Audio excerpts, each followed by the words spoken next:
شروع اللہ کے نام سے جو بڑا مہربان نہایت رحم والا ہے۔ ایک دفعہ کا ذکر ہے کہ بنی اسرائیل میں دو بھائی تھے، جن میں ایک مسلمان تھا اور دوسرا کافر۔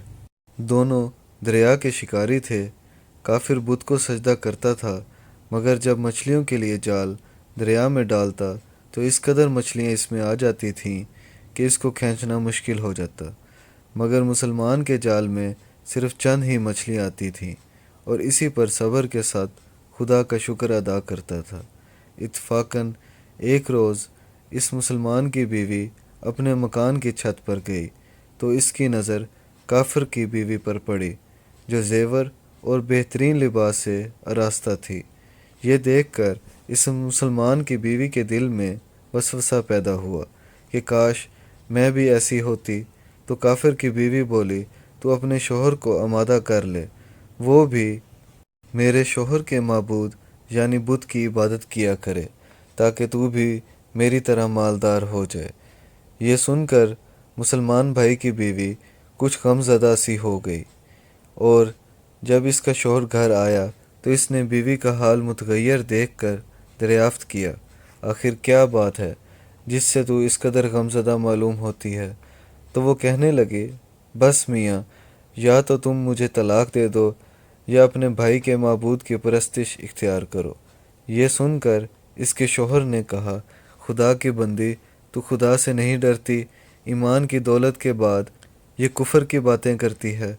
تو عورت بولی، بس مجھ سے اب زیادہ باتیں نہ بناؤ، میں ننگی بوچی نہیں رہ سکتی، جبکہ دوسری عورتوں اور خصوصاً تیرے بھائی کی بیوی کو میں دیکھ رہی ہوں کہ وہ زیورات اور عمدہ لباس سے آراستہ رہتی ہے۔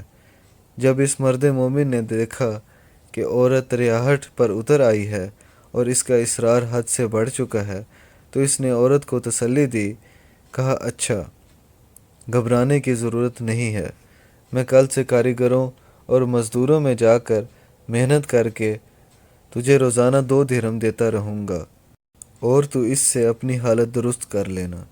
یہ سن کر عورت کو کچھ تسکین حاصل ہوئی، اور سویرے ہی وہ مرد مومن مزدوری کی تلاش میں نکلا، لیکن کسی نے اس کی بات نہ پوچھی۔ یہ دیکھ کر وہ دریا کے کنارے پہنچا اور شام تک اللہ کی عبادت میں مصروف رہ کر رات کو جب گھر آیا تو بیوی نے دریافت کیا، آج تم کہاں تھے؟ تو وہ کہنے لگا، میں بادشاہ کی خدمت میں تھا اور اس نے مجھ سے 30 دن کام کرنے کی شرط کی ہے۔ عورت بولی کہ آخر وہ بادشاہ تم کو کیا دے گا؟ تو اس نے جواب دیا کہ میرا بادشاہ بڑا کریم ہے اور اس کے خزانے مال و دولت سے بھرے ہوئے ہیں، وہ مجھے دے گا جو میں چاہوں گا۔ چنانچہ اسی طرح برابر وہ اپنے معبود برحق کی عبادت میں مصروف رہا، اور 30ویں رات ہوئی تو بیوی نے کہا، سنو میاں، اگر تم کل مجھے مزدوری لا کر نہیں دی تو تم پر مجھے طلاق دینا لازم ہو جائے گا۔ یہ سن کر اس کو کس قدر پریشانی لاحق ہوئی، اور 30ویں صبح کو اس نے ایک یہودی سے کہا، کیا تم مجھے مزدوری پر لگا لو گے؟ یہ سن کر یہودی کہنے لگا کہ ہاں، تم کو مزدوری تو مل جائے گی، لیکن شرط یہ ہے کہ میرے پاس تمہارے کھانے پینے کا کوئی انتظام نہ ہوگا۔ چنانچہ وہ مرد مومن روزہ کی نیت کر کے یہودی کے ساتھ ہو لیا، اور اللہ تعالیٰ کے حکم سے حضرت جبرائیل علیہ السلام 29 اشرفیاں ایک نورانی طباق میں لے کر اس بیوی کے پاس پہنچے اور کہنے لگے، میں بادشاہ کا قاصد ہوں، اسی نے یہ اشرفیاں لے کر مجھ کو تیرے پاس بھیجا ہے اور فرمایا ہے کہ تیرا شوہر ہمارے کام میں تھا، ہم نے اس کو نہ چھوڑا، یہاں تک کہ اسی نے ہم کو چھوڑ دیا اور یہودی کے پاس چلا گیا۔ اگر وہ ہمارا کام کرتا تو ہم اس کو اور زیادہ اجرت دیتے، بس یہ ایک اشرفی کی کمی اسی وجہ سے ہوئی ہے۔ چنانچہ وہ عورت ان میں سے ایک اشرفی لے کر بازار گئی، جس پر لا الہ الا اللہ وحدہ لا شریک لہ لکھا ہوا تھا۔ صراف نے 1000 درہم اس کی قیمت عورت کے حوالے کر دی، اور جب شام کو وہ مرد مومن گھر واپس آیا تو عورت نے اس سے دریافت کیا، آج تم کہاں تھے؟ اس نے جواب دیا کہ آج میں ایک یہودی کے کام پر گیا ہوا تھا۔ تو بیوی کہنے لگی کہ آخر بادشاہ کی خدمت ترک کر کے تم دوسرے کی خدمت کیوں کرتے ہو؟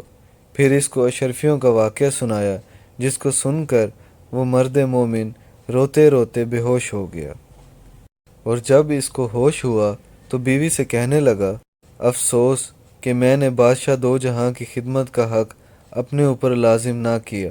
اس کے بعد اس شخص نے عورت کو چھوڑ دیا اور پہاڑوں پر چلا گیا، جہاں خدا کی عبادت ہی میں مصروف رہ کر اس کا انتقال ہو گیا۔ اللہ تعالیٰ اس پر اپنا رحم فرمائے، آمین۔